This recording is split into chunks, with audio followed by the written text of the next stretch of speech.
Hello hello hello dear students. तर मी आकाश sir आपल्या सर्वांचं स्वागत करतोय आपल्या ब्युटिफुलच्या चॅनलमध्ये, ज्याचं नाव आहे DC जनता 10th. तर बाळांनो, आपण तुमच्या 10th SSC बोर्ड्स 2025-26 साठी जी मॅथ्समध्ये कन्सेप्ट सिरीज सुरू केली आहे त्याचा आज आपण लेक्चर नंबर 4 बघतोय बाळांनो. आणि या लेक्चर नंबर 4 मध्ये आपल्याला सर्वात महत्त्वाची कन्सेप्ट म्हणजेच अँगल बायसेक्टर प्रॉपर्टी जी आपण लेक्चर नंबर 2 मध्ये कव्हर केली होती, सोबतच property of 3 parallel lines and their transversal जी कव्हर केली होती, या दोघांचे पण आज आपल्याला इन डिटेल प्रूफ पाहायचे आहेत. तर चला बाळांनो, आपण सुरू करूया आपल्या कन्सेप्टला. तर मी कन्सेप्टचं नाव इथे पुन्हा लिहितो, proof of angle bisector property. चला तर पहा, proof of angle bisector property. Angle bisector property, proof of angle bisector property. तर आता ही अँगल बायसेक्टर प्रॉपर्टी काय आहे, यामध्ये काय म्हटलेलं आहे हे तुम्हाला मी त्या दिवशी लेक्चर नंबर 2 मध्ये कव्हर केलेलं आहे सर्व. जर कोणाला माहिती नसेल तर तुम्ही लेक्चर नंबर 2 जाऊन पहा, त्यामध्ये तुमच्या सर्व कन्सेप्ट क्लिअर होतील. पण पहा, अँगल बायसेक्टर प्रॉपर्टीचा प्रूफ घेत असताना काही बेसिक कन्सेप्ट आपल्याला रिक्वायर्ड असणार आहे. त्यामध्ये सर्वात पहिली बेसिक कन्सेप्ट म्हणजे आपला जो बेसिक प्रपोर्शनॅलिटी थिअरम आहे त्याचा आपल्याला यामध्ये काम पडणार आहे. आणि दुसरं सर्वात महत्त्वाची कन्सेप्ट म्हणजे मी तुम्हाला आता त्याचं बेसिक थोडं एक्सप्लेन करतो आणि मग आपण अँगल बायसेक्टर प्रॉपर्टीच्या प्रूफला जाऊया. त्यामध्ये आपल्याला बाळांनो एक कन्सेप्ट 9th मधली पॅरलल लाईनची कन्सेप्ट क्लिअर लागते. ती कोणती आहे तर मी तुम्हाला सांगतो. पहा बाळांनो, आपण एक लाईन कन्सिडर केली, या लाईनला नाव दिलं मी फॉर एक्झाम्पल लाईन L, आणि त्याला एक पॅरलल लाईन कन्सिडर केली ज्या लाईनला मी नाव देतो लाईन Q. आणि या दोन लाईन्सला कट करून जाणारी फॉर एक्झाम्पल जर आपण एक ट्रान्सव्हर्सल कन्सिडर केली, या ट्रान्सव्हर्सलला T1 बोलूया आणि ती ट्रान्सव्हर्सल T1 लाईन L आणि लाईन Q ला असं कन्सिडर करूया, इथे A पॉइंट आणि या B पॉइंट मध्ये इंटरसेक्ट करते. तर त्यावेळेला आपण 9th मध्ये शिकलोय की दोन पॅरलल लाईन्सला जर एक ट्रान्सव्हर्सल कट करून जात असेल तर तिथे 3 पद्धतीचे अँगल्स बनतात. 3 पद्धतीचे 3 टाइप्सचे अँगल्स कोणकोणते बनतात तर सर्वात पहिले एक अँगल बनतो, त्याला म्हणतो बाळांनो आपण करस्पॉन्डिंग अँगल.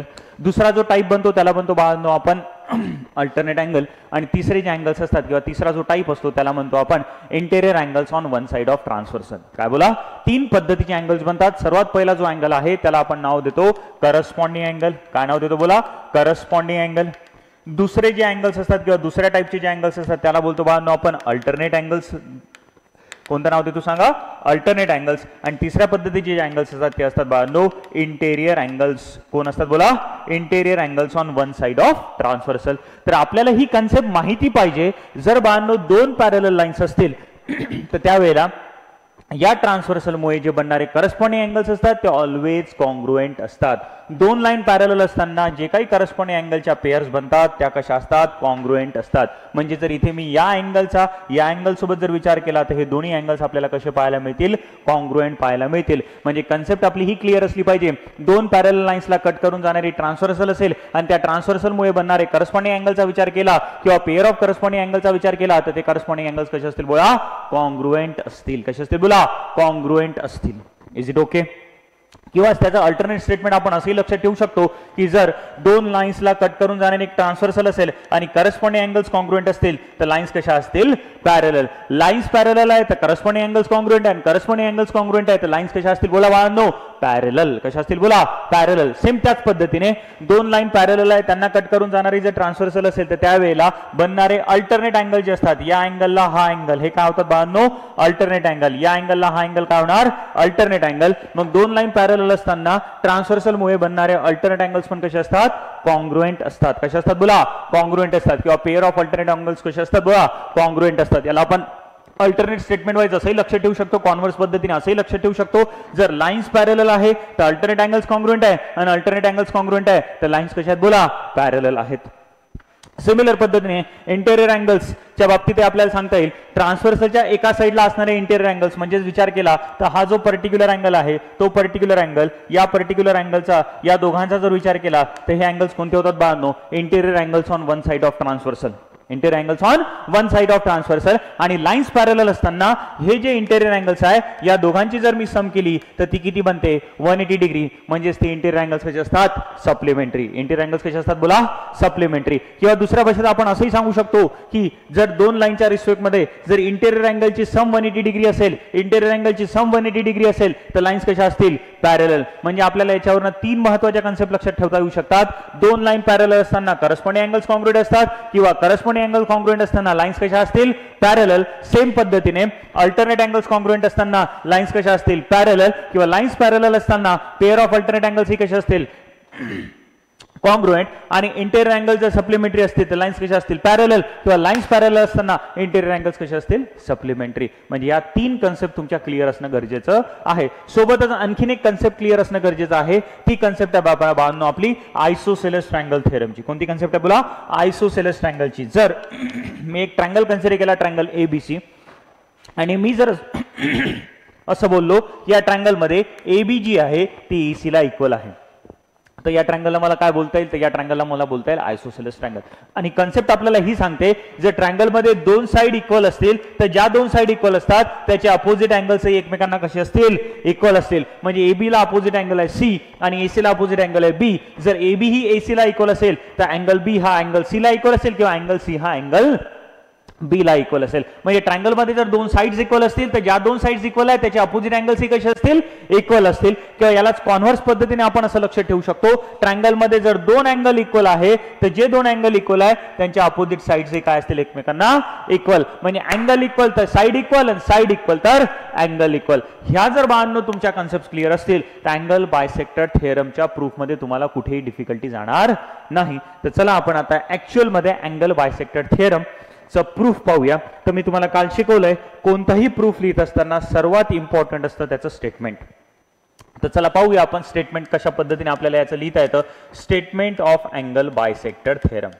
तर काय सांगितलं आपल्याला statement of angle bisector theorem. Statement बनवण्यासाठी मी थोडी एक रफ डायग्राम काढतो. पहा इथे आपल्याला काय सांगितलंय, एका ट्रायंगल मध्ये एका अँगलचा अँगल बायसेक्टर काय करतो, त्या अँगलच्या अपोजिट साइडला रिमेनिंग 2 साइडच्या रेशिओ मध्ये डिवाइड करतो. मग आपण हे स्टेटमेंट जे मी मराठीमध्ये बोललो याला चला इंग्लिश मध्ये कन्वर्ट करा. काय बोलता येईल मग चला बोला. द अँगल बायसेक्टर, काय बोलताय बोला, द अँगल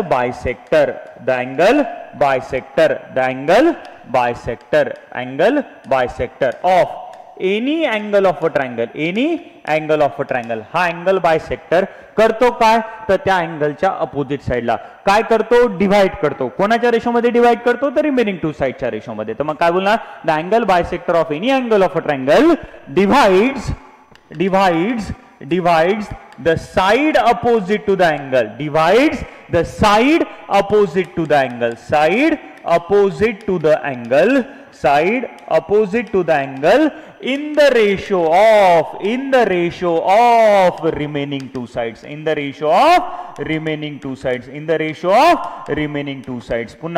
पुन्हा सिंपल आहे.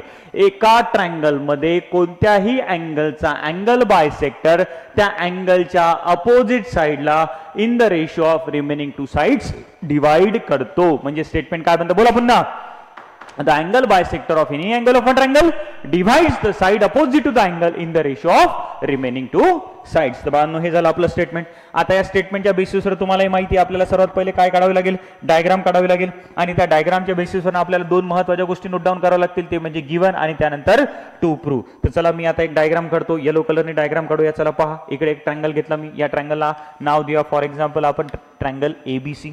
काय नाव देऊया बोला, ट्रायंगल एबीसी. आणि या एबीसी मध्ये अँगल ए चा अँगल बायसेक्टर घेऊया, ज्याला नाव देऊया आपण एडी. तर आता इथे गिवन मध्ये काय असेल, तर गिवन मध्ये बारनो असेल. आपण लिहू शकतो इन ट्रायंगल एबीसी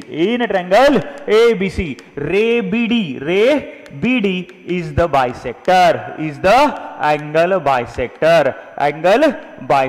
कोणत्या अँगलचा आहे, तर अँगल ए चा. कोणत्या अँगलचा बोला, अँगल ए चा. तर अशा वेळेला आपल्याला टू प्रूव्ह करून दाखवायचं आहे. काय प्रूव्ह करून दाखवायचं आहे, तर आपल्याला प्रूव्ह करून दाखवायचं आहे या अँगलची अपोजिट साइड म्हणजे बीसी. तर बीसीचा रेशो काय बनतोय, बीसीचे 2 पार्ट बनले बीडी आणि डीसी. तर त्याचा रेशो काय बनेल, BD upon DC is equal to remaining 2 sides कोण आहे, तर रिमेनिंग साइड आपली एबी आणि एसी. तर काय लिहिणार, बीडी आहे तर बीडीला लागून असलेली साइड आली पाहिजे, हे आपण शिकलोय. तर बीडीला लागून असलेली साइड कोण आहे, एसी. तर इथे बीडी न्यूमरेटर मध्ये आहे, तर इथे न्यूमरेटर मध्ये कोणी एबी आणि डीसी डिनॉमिनेटर मध्ये आहे, तर एसी इकडे डिनॉमिनेटर मध्ये येईल. तर बाद आपल्याला हे प्रूव्ह करून दाखवायचं आहे. आता हे प्रूव्ह करून दाखवण्यासाठी आपल्याला थोडी या ट्रायंगल मध्ये कन्स्ट्रक्शन करावी लागते. ती कन्स्ट्रक्शन काय ती मी एक्सप्लेन करतो. तर त्यासाठी आता इथे मला जागा नाही आहे, तर मी हीच डायग्राम थोडी पुन्हा खाली ड्रॉ करतो आणि मग आपण त्यामध्ये काय कन्स्ट्रक्शन करायची आहे ती आपण थोडी एक वेळा व्हेरीफाय करूया. चला पहा, लक्ष द्या काय सर्वांनी. तर मी काय करतो, या डायग्रामला थोडं इरेज करून छोटं करतो आणि मग इथे पुन्हा एक डायग्राम काढूया, जेणेकरून आपल्याला प्रॉपर पद्धतीने जागा मिळेल ज्या वेळेला आपण त्याचं प्रूफ लिहू शकू. तर चला इथे तीच डायग्राम मी पुन्हा काढतो. का काढतो? कारण की माझ्याकडे वर तिथे कन्स्ट्रक्शन करायला जागा राहिलेली नाही. तर चला इथे आपण एक काम करूया, इथे एक ट्रायंगल ड्रॉ करूया. ज्या ट्रायंगलला नाव आपण मगाशी दिलं होतं त्या ट्रायंगलचं नाव होतं आपलं ABC. त्यानंतर हा आपण रे काढला होता BD, रे काढला होता BD, हा होता आपला अँगल बायसेक्टर. तर बाळांनो आपल्याला इथे कन्स्ट्रक्शन करायचे. काय कन्स्ट्रक्शन करायचे? तर आपल्याला इथे हा जो रे AD आहे, या रे AD ला आपल्याला एक पॅरलल लाईन काढायची आहे. कुठून काढायची आहे? तर C वरनं काढायची आहे. कुठून काढायची आहे? C वरनं काढायची आहे. तर मी इथे लिहितो, लागेल तर कन्स्ट्रक्शन, इथे लिहितो मी कन्स्ट्रक्शन, इथे लिहितो मी कन्स्ट्रक्शन. कन्स्ट्रक्शन काय आपले बाळांनो? Draw draw draw segment, draw segment CB नाही सॉरी CD नाव देऊया, D पण वापरला आपण, CE नाव देऊया. Draw segment C parallel to segment किंवा parallel to ray AD, parallel to ray AD through point E, through point C, sorry E नाही, through point C intersecting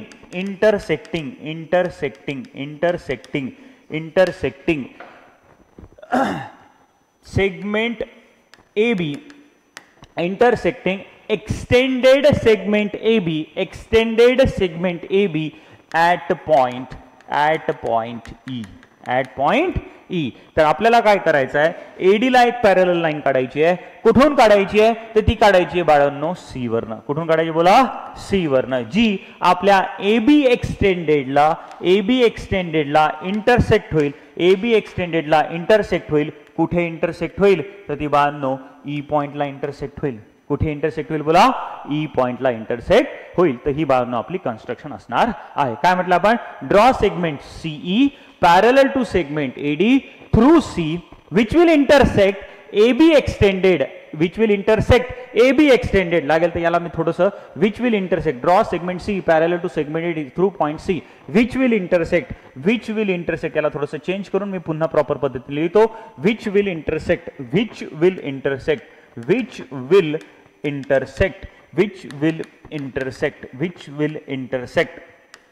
AB extended at point E.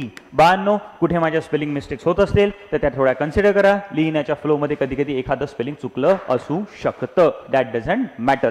पण पहा काही construction आहे आपली. तर आपण काय केलंय? या AD ला एक पॅरलल लाईन काढली आहे. कुठून काढली आहे? C वरनं काढली आहे, जी आपल्या AB एक्सटेंडेडला कुठे इंटरसेक्ट होतीये? E पॉइंटला इंटरसेक्ट होतीये. मग आपल्याला असं लक्ष देत आहे की इथे ही AD जी आहे ती EC ला पॅरलल आहे. तर ही बाळांनो आपली कन्स्ट्रक्शन होणार आहे. तर चला पाहूया या कन्स्ट्रक्शन मदतीने आपल्याला प्रूफ कशा पद्धतीने लिहिता येईल. तर प्रूफ मध्ये बाळांनो सर्वात पहिले जर मी या डायग्रामला केअरफुली ऑब्झर्व केलं तर यामध्ये एक मोठा ट्रायंगल क्रिएट होताना तुम्हाला दिसतोय. त्या ट्रायंगलचं नाव काय? तर त्या ट्रायंगलचं नाव आहे BEC. दिसते का सर्वांना? तर मोठा ट्रायंगल लागेल तर मी त्याला पुन्हा ओव्हरराईट करून दाखवतो. हा पूर्ण मोठा ट्रायंगल बनताना दिसत असेल तुम्हाला, त्या ट्रायंगलला नाव देता येऊ शकतं आपल्याला ट्रायंगल BEC. आणि या ट्रायंगल BEC च्या एका साइडला एक लाईन आपण पॅरलल काढली आहे. कोणत्या साइडला? तर ही जी EC साइड आहे, या EC साइडला आपल्याला ही AD पॅरलल दिसतीये का? येस ऑर नो बोला, हो की नाही? जर असं असेल तर 100% हा जो मोठा ट्रायंगल आहे, या मोठ्या ट्रायंगल मध्ये मग मला आता कोणता थेरम वापरता येऊ शकतो? Basic proportionality theorem. काय वापरता येऊ शकतो बोला? Basic proportionality theorem. आणि हा बेसिक प्रपोर्शनॅलिटी थेरम जर मी या ट्रायंगल BEC मध्ये वापरला तर मग मला काय समजतं? जर ही याला पॅरलल आहे तर उरलेल्या दोन साइडचा रेशो कसा असेल? सेम असेल. उरलेल्या दोन साइडचा रेशो कसा असेल बोला? सेम असेल. आणि ते आता मी इथे लिहिणार. त्यानंतर मग आपल्याला काय हवं ते पाहूया आपण. चला पहा, मग इथे लिहिणार मी इन अ ट्रायंगल. काय ट्रायंगलचं नाव सांगा? मोठा triangle BEC. In triangle BEC कोण कोणाला पॅरलल आहे? हो, तर segment AD is parallel to segment EC. दिसतीये का बोला? ही आपली काय आहे? Segment AD is parallel to segment EC. ही आपली काय आहे? कन्स्ट्रक्शन. हे काय आपली बोला कन्स्ट्रक्शन. मग या ट्रायंगल मध्ये ट्रायंगलच्या एका साइडला एक लाईन काय झाली पॅरलल, तर चला वापरा. देअरफॉर मी लिहू शकतो बाय बाय बी पी टी. काय लिहू शकतो बाय बी पी टी. आणि चला बोला बीपीटी नुसार रेशो काय होईल सांगा बरं पटकन. बीपीटी नुसार रेशो काय होईल सांगा बरं पटकन. उरलेल्या दोन साईडचा रेशो इक्वल असेल तर उरलेल्या दोन साइड म्हणजे एक कोण झाली बीसी, तर बीसीचा रेशो सांगा बरं कोण होईल बीडी अपॉन, चला सांगा पटकन काय होईल बीडी upon DC is equal to BD upon DC is equal to AB upon AE. पुन्हा बोला काय होईल बोला AB upon AE. तर इथे येईल रेशो बाळांनो AB upon AE. तर याला बोलणार मी बाळांनो इक्वेशन नंबर 1. याला बोलणार मी बाळांनो इक्वेशन नंबर 1. आता जर मी इक्वेशन नंबर 1 ला केअरफुली ऑब्झर्व केलं आणि मला जे प्रूव्ह करून दाखवायचं त्याला जर मी ऑब्झर्व केलं तर मला काय लक्षात येतंय पहा बाळांनो इथे. तर मला असं लक्षात येतंय की जे प्रूव्ह करून दाखवायचं त्याची लेफ्ट हँड साइड तर ऑलरेडी इक्वल आहे. सॉरी लेफ्ट हँड साइड तर ऑलरेडी इक्वल आहे. दिसत असेल तर तुम्हाला पहा इथे BD upon DC left hand side तर इक्वल आहे. राईट हँड साइडचा जर विचार केला तर राईट हँड साइड मध्ये ऑलरेडी AB अपॉन AC मध्ये हा AB जो न्यूमरेटर आहे आणि इथे AB अपॉन AE मध्ये जो न्यूमरेटर आहे तो पण काय आहे इक्वल.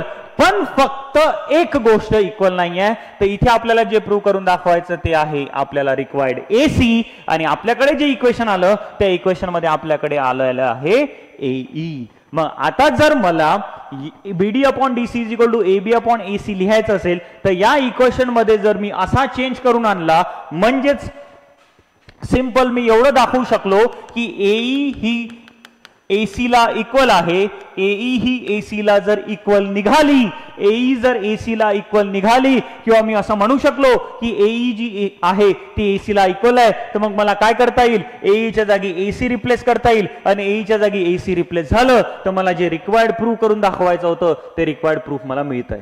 कारण की जे माझ्याकडे इक्वेशन आलंय त्या इक्वेशन मध्ये फक्त राईट हँड साइडच्या डिनॉमिनेटर मध्ये AE आहे. मला जे रिक्वायर्ड आहे त्यामध्ये कोण हवंय AC, पण माझ्याकडे कोण आहे AE. मग काही काम मी असं केलं, काही प्रूफ असं मी लिहिलं की ज्या प्रूफ नुसार जर मी असं म्हणू शकलो AE is equal to AC तर आपलं काम संपलं. कारण की जर AE AC ला इक्वल झालं तर जिथे AE आहे तिथे मी काय लिहू शकतो AC आणि जर AE ला AC ने रिप्लेस केलं तर मला जे रिक्वायर्ड प्रूफ होतं ते मला रिक्वायर्ड प्रूफ मिळतंय. मग आता माझं याच्यानंतर जे जे काही काम असेल ते काम असेल फक्त AE ला AC सोबत इक्वल दाखवणे, AE ला AC सोबत इक्वल दाखवणे. आणि AE ला AC सोबत इक्वल दाखवण्यासाठी बाळांनो जे मी तुम्हाला बेसिक सांगितलं त्या बेसिक मधल्या तिन्ही कन्सेप्ट तुम्हाला आता कामा येणार आहेत. कशा कामा येणार आहेत आपण पाहूया. चला पहा पटकन काही लक्ष द्या. मी तुम्हाला पहिले एक्सप्लेन करतो पहा, मग आपण त्या गोष्टी लिहून घेऊया. मी पहिले तुम्हाला एक्सप्लेन करतो पहा, लक्ष द्या इकडे पहा. ट्रायंगल BAC चा जर विचार केला तर त्या ट्रायंगल BAC मध्ये AD कोण आहे अँगल बायसेक्टर आहे. जर AD अँगल बायसेक्टर असेल तर अँगल बायसेक्टरचा अर्थ असतो की तो अँगलला काय करतो दोन इक्वल अँगल मध्ये डिवाइड करतो. म्हणजे हा जो अँगल आहे BAD हा या BAD जो आहे तो CAD ला काय असणार आहे बाळांनो इक्वल असणार आहे. काय असणार आहे बोला इक्वल असणार आहे. हे झालं तुमचं पहिलं इक्वेशन, इक्वेशन नंबर 1. चला आता तेच लिहूया आपण. मी जे बोललोय ते लिहूया आणि 1 बाय 1 मी तुम्हाला एक्सप्लेन पण करत जातो. पहा सर्वात पहिले लिहूया now in a triangle BAC in a triangle BAC angle BAD is congruent with angle BAD म्हणजे हा angle BAD म्हणजे हा angle it's congruent with angle CAD. It's congruent with angle CAD. याला लिहूया इक्वेशन नंबर 2 आणि याचं reason लिहूया बाळांनो. हे आपल्याला गिव्हन आहे. कारण की गिव्हन का तर गिव्हन मध्ये आपल्याला AD बायसेक्टर दिलेला आहे. It is okay. चला आता थोडी मी डायग्राम काढतो. याच डायग्रामचा थोडा पोर्शन मी कन्सिडर करतो. पहा एक लक्ष द्या. एक थोडं साईडला डायग्राम काढतो तुम्हाला लगेच लक्षात येईल. पहा ही AD मी काढली. काय काढली AD. ही आपली AD असेल फॉर एक्झाम्पल. इथे कुठेतरी D पॉइंट आहे असं कन्सिडर करा.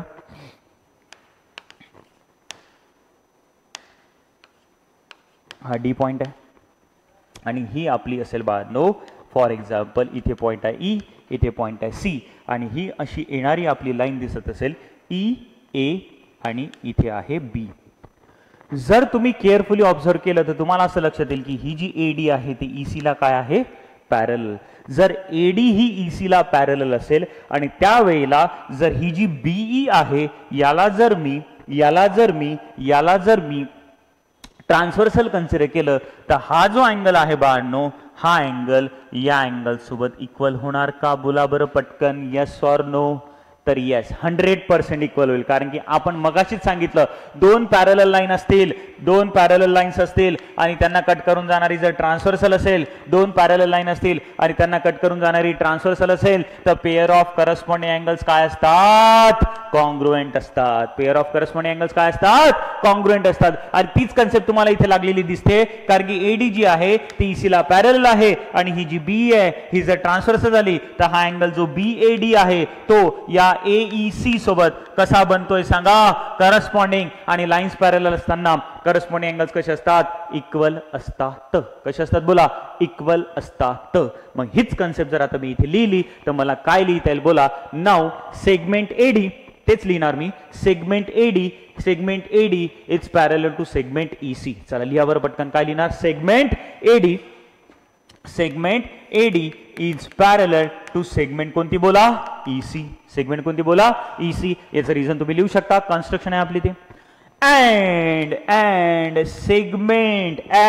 segment BE is there transversal and segment BE is there transversal. मग अशा कन्सिडरेशन मध्ये दोन पॅरलल लाईन आहे, त्यांना कट करून जाणारी ट्रान्सव्हर्सल आहे, तर त्यावेळेला बनणारे करस्पॉन्डिंग अँगल्स किंवा पेअर ऑफ करस्पॉन्डिंग अँगल्स काय असतात, कॉन्ग्रुएंट. या कन्सेप्टचा जर मी उपयोग केला तर अँगल कोणता होईल, तर अँगल होईल बाळांनो आपला BAD. हा कॉन्ग्रुएंट होईल कोणासोबत बोला पटकन, तर तो कॉन्ग्रुएंट होईल बाळांनो आपला दुसरा अँगल. तो दुसरा अँगल कोणता आहे, तर तो आहे आपला AEC. किंवा तुम्ही बी पासून सुरू करून नंतर त्याला ए पासून लिहिलं तरी काही फरक नाही पडणार. तर चला आपण एक काम करूया, अँगल BAD. चला बोला, therefore angle BAD is congruent with angle BEC. It's congruent with BEC. याचं रिझन लिहिणार करस्पॉन्डिंग अँगल्स. रिझन काय लिहिणार, करस्पॉन्डिंग अँगल्स. पण बीईसीचं आपल्याला काम नाहीये, बी पासून कामच नाहीये, आपल्याला ऍक्च्युअल काम आहे ए पासून.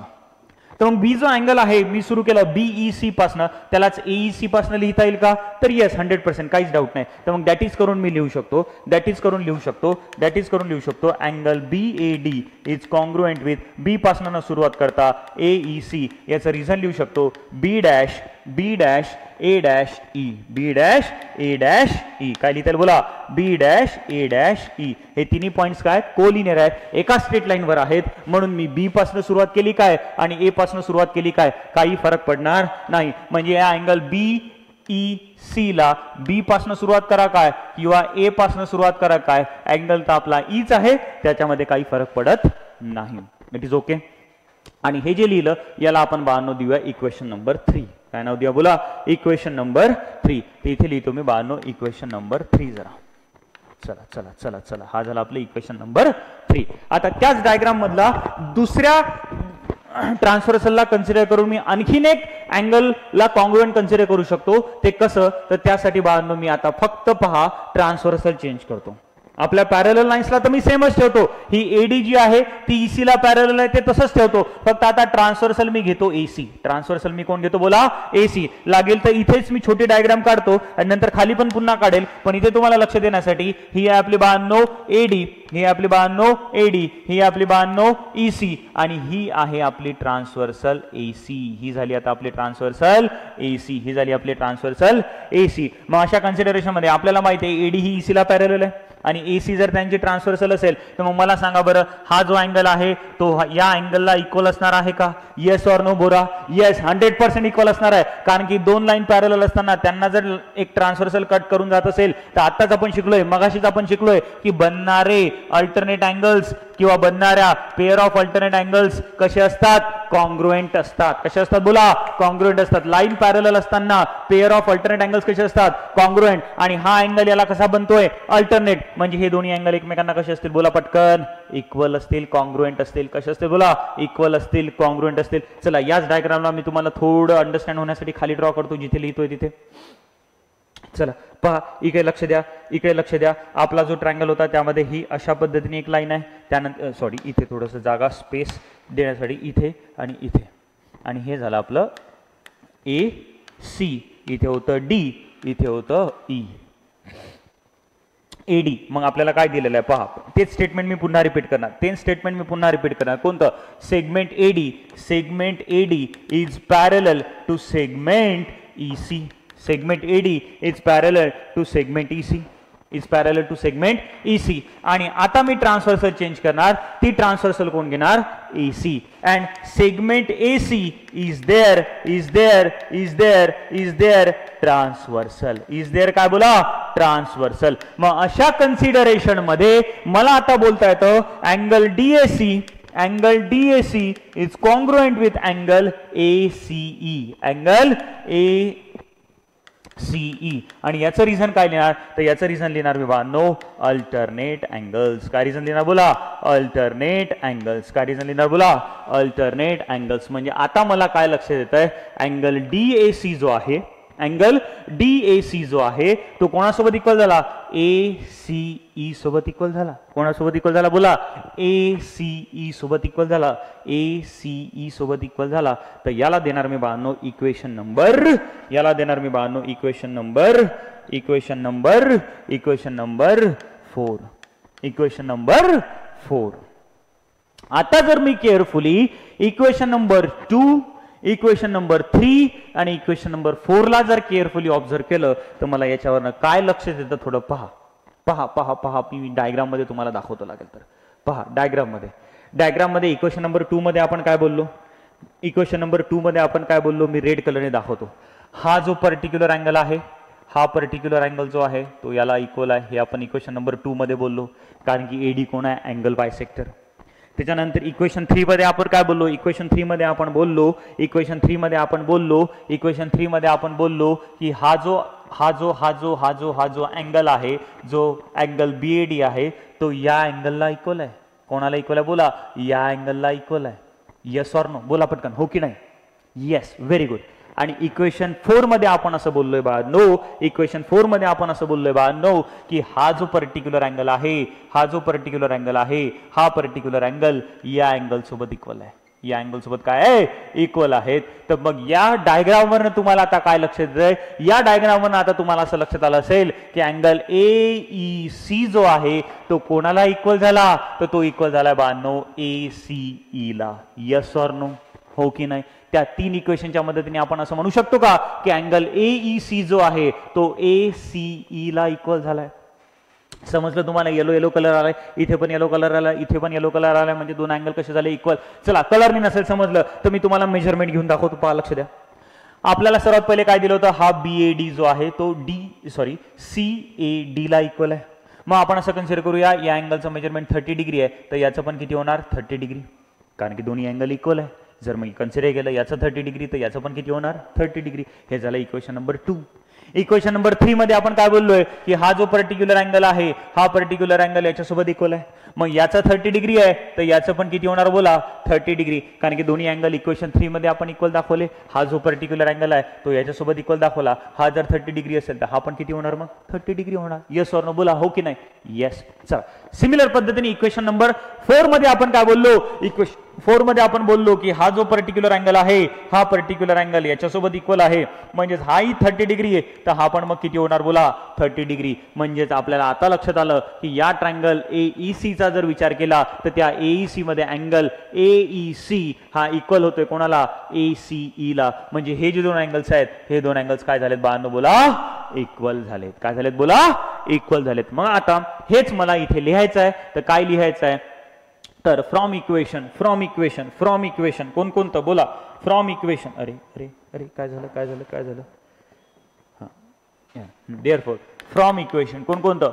From equation, from equation 2, 3 and 4 and 4. कोणते दोन अँगल इक्वल होऊन जातील? कोणते दोन अँगल इक्वल होऊन जातील? कोणते दोन अँगल इक्वल होऊन जातील? तर angle AEC angle AEC, angle AEC, angle AEC is congruent with angle ACE, angle ACE या अँगल सोबत AC पा ACE सोबत. तर चला इथे लिहूया आपण AC is congruent with angle कोणता बोला पटकन.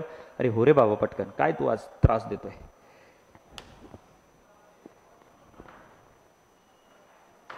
ACE सोबत. आणि याला बोलणार मी आता equation number A, equation number A. तर आता पहा बाळांनो आपली कन्सेप्ट काय लागते. तर आता तुमची बाळांनो ती आयसोसेलेस ट्रँगल वाली कन्सेप्ट लागेल. तर आता मी लिहिणार इन ट्रँगल AEC, या ट्रँगलचा विचार करा, या ट्रँगलचा विचार करा, AEC ट्रँगलचा. नाव इन ट्रँगल AEC काय लिहिणार मी. Now in triangle, now in triangle, now in triangle, now in triangle AEC. ट्रँगलमध्ये ट्रँगलचे दोन अँगल इक्वल झाले, ट्रँगलमध्ये ट्रँगलचे दोन अँगल इक्वल झाले. दिसत असतील तुम्हाला ट्रँगलमध्ये ट्रँगलचे दोन अँगल इक्वल झाले. तर कन्सेप्ट काय सांगते आपल्याला, कन्सेप्ट काय सांगते आपल्याला. कन्सेप्ट फार सिंपल आहे. ट्रँगलमध्ये जर दोन अँगल इक्वल असतील तर जे दोन अँगल इक्वल आहे त्यांच्या अपोजिट साईड जे एकमेकांना कशा असतात इक्वल. म्हणजे या अँगल E ची अपोजिट साईड म्हणजे AC आणि अँगल C ची अपोजिट साईड म्हणजे AE या एकमेकांना काय असतील इक्वल असतील. काय असतील इक्वल असतील. तर चला झालं, मग आपलं कामच संपलंय. आपल्याला AEच AC ला इक्वल दाखवायची आहे आणि ती आपल्याला मिळालेली आहे. मग नाव इन ट्रँगल AEC. पुन्हा लागेल तर हे statement as it is repeat करा, काही फरक पडत नाही. चला आपण याला रिपीट करूया. चला जाऊ द्या थोडं.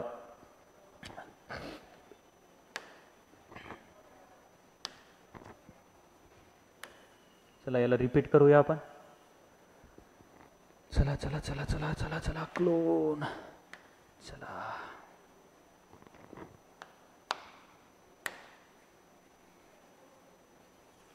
चलो चलो चलो चलो. And therefore now in triangle, ट्रँगलचं नाव लिहिलं त्यामुळे हे आपण अँगल्स इक्वल दिले. याला लागेल तर लिहू शकता फ्रॉम इक्वेशन ए. रिपीट लिहायची गरज नाही, पण आता आपण त्या ट्रँगलचं नाव टाकलं होतं त्यामुळे मी रिपीट लिहिलं. आणि आता जर ट्रँगलमध्ये दोन अँगल इक्वल झाले असतील तर त्या दोन अँगलच्या या अँगलच्या अपोजिट साइड्स पण काय असतील इक्वल. तर अँगल AEC ची अपोजिट साइड कोण बनते, AEC ची अपोजिट साइड कोण बनते, AEC ची अपोजिट साइड बोला. AEC ची AEC हो रे बाबा पटकन, आज इतका त्रास का देतोय हा ना. AEC ची अपोजिट साइड कोण बनते, AEC ची अपोजिट साइड कोण बनते AC.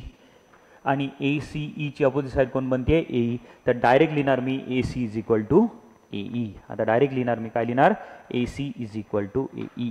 तर डायरेक्ट लिहिणार मी आता AC is equal to AE. आणि याचं रिझन लिहिणार converse of isosceles triangle theorem, converse of isosceles triangle theorem. आणि याला देणार मी फॉर एक्झाम्पल B नाव. मग मला जे मगाशी मी बोललो होतो रिक्वायर्ड प्रूफमध्ये आपल्याला इक्वेशन 1 मध्ये फक्त एकच व्हॅल्यू रिप्लेस करायची होती. ती कोणती रिप्लेस करायची होती, सॉरी, ती रिप्लेस करायची होती आपल्याला AE is equal to AC. तर आपल्याला ते इक्वेशन B मध्ये ऑलरेडी मिळालेलं आहे. तर मग आता युझिंग इक्वेशन B आज जास्तच हँग होतं यार hit.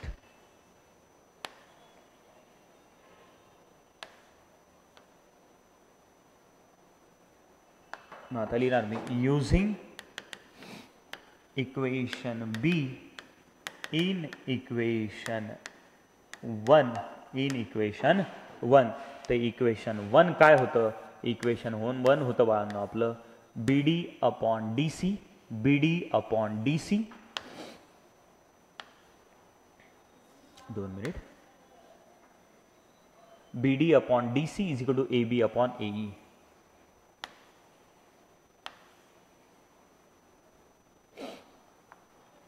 BD upon DC is equal to AB upon actual मध्ये होतं AE. पण आता आपल्याकडे लक्षात आलंय AE जी आहे ती AC ला इक्वल आहे. तर जिथे AE आहे तिथे मी काय वापरू शकतो AC. तर मला आता AE लिहिण्याची काही गरज नाही आहे. तर AE च्या जागी मी आता लिहिणार बाळांनो AC आणि जर मी असं लिहिलं तर this will be my required proof. This will be my required proof. तर this is the proof for angle bisector property. काय केलंय, काहीच जास्त डोक्याला त्रास नाही, काही जास्त डोक्याला त्रास नाही. व्हेरी सिंपल प्रूफ आहे, व्हेरी सिंपल प्रूफ आहे. मी डायग्रामवरून तुम्हाला एक्सप्लेन करतो. आपण सर्वात पहिले एक ट्रायंगल कन्सिडर केला BAC. त्या ट्रायंगल BAC मध्ये आपल्याला दिलेला होता अँगल AD अँगल बायसेक्टर. तर मग आपण एक कन्स्ट्रक्शन केली. काय कन्स्ट्रक्शन केली की AD ला E पॉईंटवरनं आपण एक पॅरलल काढली, त्याला नाव दिलं CE. ती AB एक्सटेंडेडला E पॉईंटला इंटरसेक्ट झाली. मग आपल्याला लक्षात आलं की इथे मोठा ट्रायंगल बनतोय BCE. या ट्रायंगल BCE मध्ये आपल्याला लक्षात आलं की ही जी AD आहे ती EC ला पॅरलल आहे. AD जी आहे ती EC ला काय आहे, पॅरलल आहे. म्हणजेच आपण या ट्रायंगल मध्ये कोण वापरू शकतो, बेसिक प्रपोर्शनॅलिटी थेरम. आणि बेसिक प्रपोर्शनॅलिटी थेरम जर मी वापरला तर मला एक रेशो मिळतो, तो मिळतो BD upon DC is equal to AB upon AE. मग जो रेशो मला मिळाला त्या रेशोमध्ये मला लक्षात येत आहे की जे आपल्याला प्रूव्ह करून दाखवायचं आणि आपल्याकडे जी इक्वेशन 1 मध्ये रेशो आला त्या याची लेफ्ट हँड साइड इक्वल आहे BD अपॉन DC आणि राईट हँड साइड मध्ये दोन्हीही न्यूमरेटर इक्वल आहे. फक्त जे बदललंय ते बदललंय त्या राईट हँड साइडचा डिनॉमिनेटर. आपल्याला हवं AC आणि आपल्याकडे आहे AE. तर मग मला काम एवढंच करायचं आहे, AE ला AC सोबत इक्वल दाखवायचं आहे आणि AE ला AC सोबत इक्वल दाखवायचं आहे. तर मग मला काय करावं लागेल, तर मग मला करावं लागेल हा ट्रायंगल ACE मध्ये या AC ला AE सोबत इक्वल दाखवावं लागेल. AC ला AE सोबत इक्वल दाखवावं लागेल. जर AC ला AE सोबत इक्वल दाखवायचं आहे तर ट्रायंगल मध्ये मला एकच कन्सेप्ट वापरता येते. ती कन्सेप्ट म्हणजे काय, converse of isosceles triangle theorem. Triangle मध्ये जर मला दोन साइड इक्वल दाखवायचे असतील तर ज्या दोन साइड इक्वल दाखवायचे त्याचे अपोजिट अँगल्स इक्वल दाखवणं फार गरजेचं आहे. मग या डायग्रामला जर मी केअरफुली ऑब्झर्व केलं तर मला असं लक्षात येतं AE ला जर मला AC सोबत इक्वल दाखवायचा आहे तर हा जो पर्टिक्युलर अँगल आहे तो या पर्टिक्युलर अँगल सोबत मला काय दाखवावं लागेल, इक्वल दाखवावं लागेल. आणि ते दाखवण्यासाठी मी कशा कशा पद्धतीने प्रोसेस केली तर सर्वात पहिले मी काय घेतलं, AD आणि EC आणि त्यांना कट होणारी ही ट्रान्सव्हर्सल BE घेतली. तर मला असं लक्षात आलं की हा जो पर्टिक्युलर अँगल आहे तो या पर्टिक्युलर अँगल सोबत, म्हणजे हा जो पर्टिक्युलर अँगल आहे तो या पर्टिक्युलर अँगल सोबत काय होतोय, इक्वल होतोय. रिझन आहे त्याचं करस्पॉन्डिंग अँगल. ते एक इक्वेशन लिहिलं. त्यानंतर अँगल BAC मध्ये AD चा अँगल बायसेक्टर दिलेलाच होता, त्यामुळे बाय डिफॉल्ट हा जो अँगल आहे तो या अँगल सोबत इक्वल होताच. त्यानंतर इक्वेशन 3 मध्ये मी काय केलं, इक्वेशन 3 मध्ये मी फक्त ट्रान्सव्हर्सल चेंज केली. ट्रान्सव्हर्सल काय घेतली तर त्याच दोन पॅरलल लाईन ठेवल्या AD आणि EC. त्याच दोन पॅरलल लाईन ठेवल्या, इथेच दाखवतो. त्याच दोन पॅरलल लाईन ठेवल्या AD आणि EC. फक्त मी ट्रान्सव्हर्सल घेतली AC. मग मला असं लक्षात आलं की हा जो पर्टिक्युलर अँगल आहे तो पर्टिक्युलर अँगल या अँगल सोबत इक्वल होतोय. याचं रिझन बनतंय अल्टरनेट अँगल्स. काय रिझन बनतंय बोला, अल्टरनेट अँगल. मेन डायग्राम मध्ये जर बघितलं तर मेन डायग्राम मध्ये मला असं लक्षात येतंय की हा जो पर्टिक्युलर अँगल आहे तो पर्टिक्युलर अँगल यासोबत इक्वल होतोय. मग हा अँगल याच्यासोबत इक्वल आहे, हा अँगल याच्यासोबत इक्वल आहे, हा अँगल याच्यासोबत इक्वल आहे. या तिघांवरही मला समजतं की हे दोन अँगल एकमेकांना काय होतील, इक्वल. आणि हे दोन अँगल एकमेकांना इक्वल झाले तर या दोन अँगलच्या अपोजिट साइड म्हणजे AE आणि AC काय होतील, एकमेकांना इक्वल. आणि AE आणि EC एकमेकांना इक्वल झाल्या ती व्हॅल्यू जर मी पर्टिक्युलर आपल्या इक्वेशन नंबर 1 मध्ये यूज केली तर मला रिक्वायर्ड प्रूफ मिळतंय. तर this is your proof for angle bisector property. या प्रूफ मध्ये वाढणं तुम्हाला कुठेही कसल्याही पद्धतीची डिफिकल्टी असेल तर प्लीज मला कॉमेंट सेक्शन मध्ये तुमच्या डिफिकल्टीज सांगा, त्या मी नेक्स्ट लेक्चर मध्ये एक्सप्लेन करायचा प्रयत्न करेन. त्यानंतर हे जे प्रूफ आहे अँगल बायसेक्टर प्रॉपर्टीचं किंवा बेसिक प्रपोर्शनॅलिटी थेरमचं, हे फार इम्पॉर्टंट प्रूफ आहे for your boards point of view. तुम्हाला यापैकी एखादं प्रूफ विचारण्याची पॉसिबिलिटी बनू शकते. त्यामुळे दोन्ही प्रूफ प्रॉपर पद्धतीने प्रिपेअर करा. प्रिपेअर करत असताना कुठल्याही पद्धतीने कशाही पद्धतीची काही डिफिकल्टी आली तर तुम्ही मला सांगू शकता. ज्यावेळेला मी next property of 3 parallel lines and their transversal यांचं प्रूफ घेईल तर तुमच्या त्या डिफिकल्टीज क्लिअर करेल. Thank you so much.